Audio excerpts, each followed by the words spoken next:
So today's topic is that word that inspires different reactions from different people.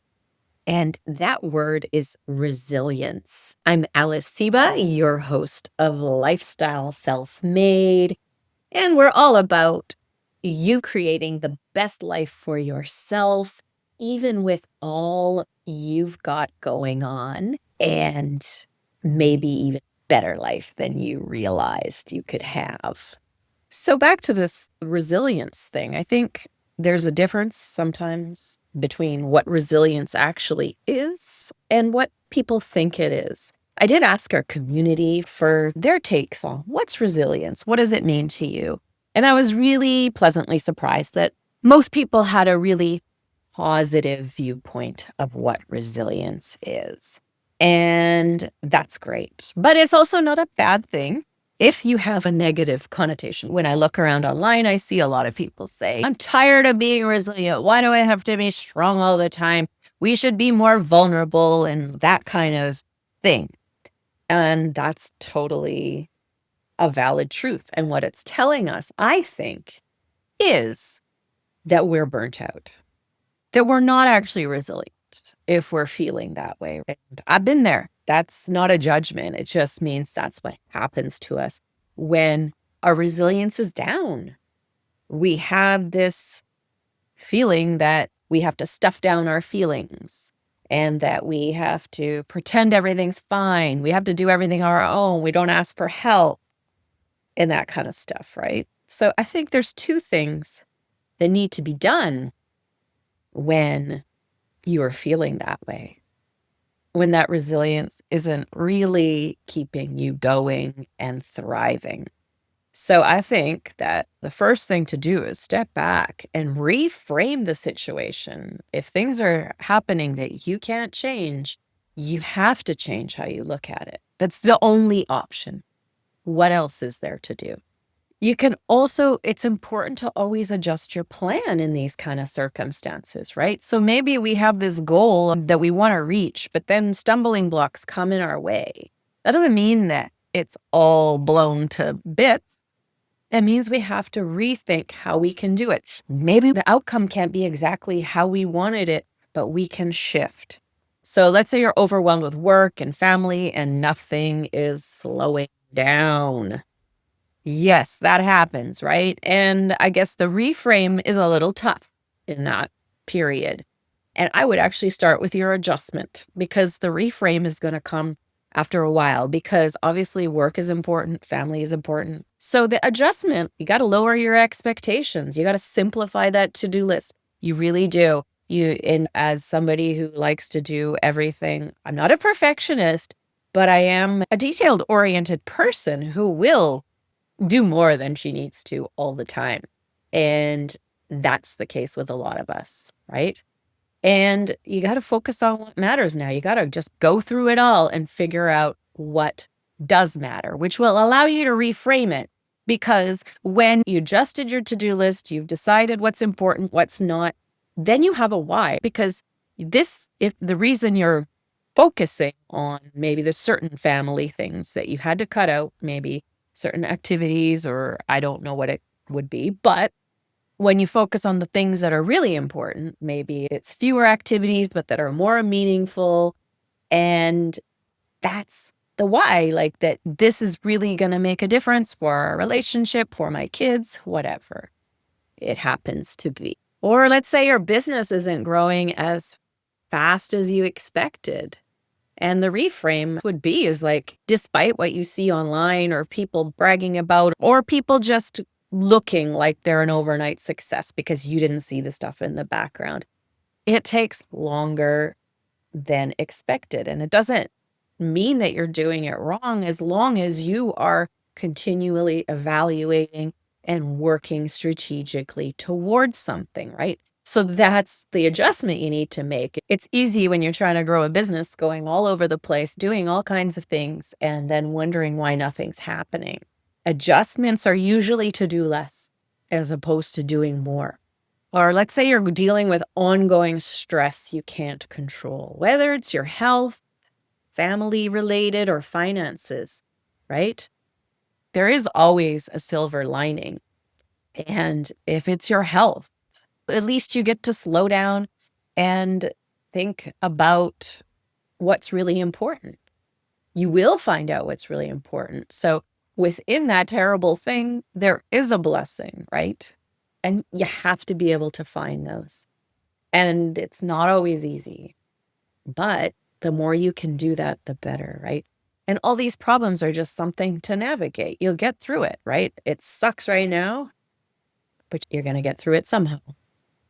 And yeah, you have to adjust. And all these, again, when it comes to your health or your stress or things like that, it's all about trying. You're going to have to probably do less stuff and ask for help. That's been a topic in our podcast episodes and stuff too, is not to try to do everything by yourself. You need to get help. Same with your business. If your business is not growing as fast as you need to connect with other people, network with people who are working on the same businesses as you. That's free to do. You can join local networking groups. You can go online. You could come visit our eKid Hub University. We have a community there where you can connect with people who have already done this stuff or are also struggling with the same stuff you are. You should also be like investing money that you do make or that you can invest into getting help. Like we can't build businesses totally on our own. We can't manage daily things. We need to ask for more help.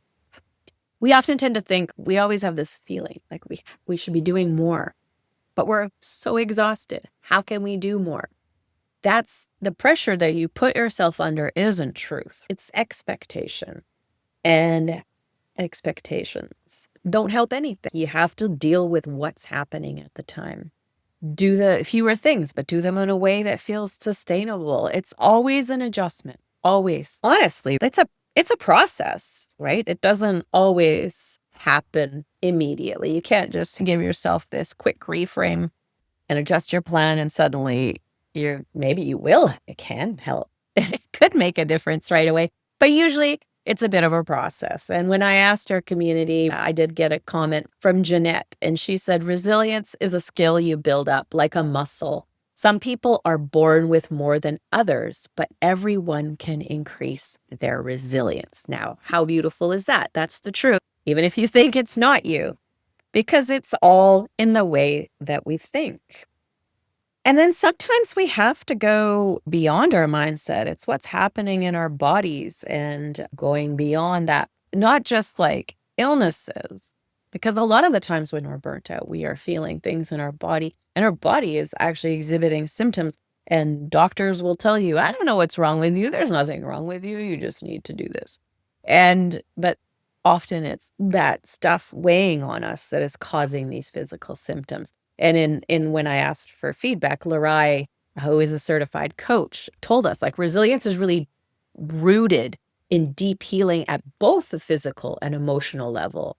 And it can be supported by practices that help the body release and restore balance. She also highlights the importance of being seen and valued for existing as part of that healing process. She said, being witnessed, to know we matter just because we exist. And it's true. I also really appreciate what Therese said. She said resilience, and I'm going to give you a link to the post where people gave this feedback so you can check out who said what. And if you want to connect with them in any way, you'll be able to. It's just on Facebook. So Therese talked about resilience coming from awareness without judgment and practicing grace towards yourself and others, which allows you to make new choices and move forward from a grounded place. I think that's also very important, right? We are tough on ourselves, but we're also tough on others, which keeps us from asking for help. It allows us to play the blame game that it's other people's fault and we don't have control over it. And when we're critical of others, we also find we're probably criticizing the things we don't like about ourselves in them. The quote I'd like to share from Teresa's resilience begins with awareness and grace. Amy and John talked about adapting without losing yourself. So Amy said, the resilience is the ability to adapt to changing circumstances without losing your essence, right? I think that's important too. Where I talked about adjusting your plan, you don't want to adjust it so you're lost in the process as well. But if you keep that in mind, what is really important to you, you can make those decisions on what has to go, what can stay. John says, resilience is when life screws up your plans and you find a way to steady yourself, adapt, and keep moving forward without losing your sense of self. Perfect. Absolutely perfect. I also love Lynn Terry, who we did interview recently. It's a great episode about appreciating relationships in your life, and asking for help was a really big part of that too.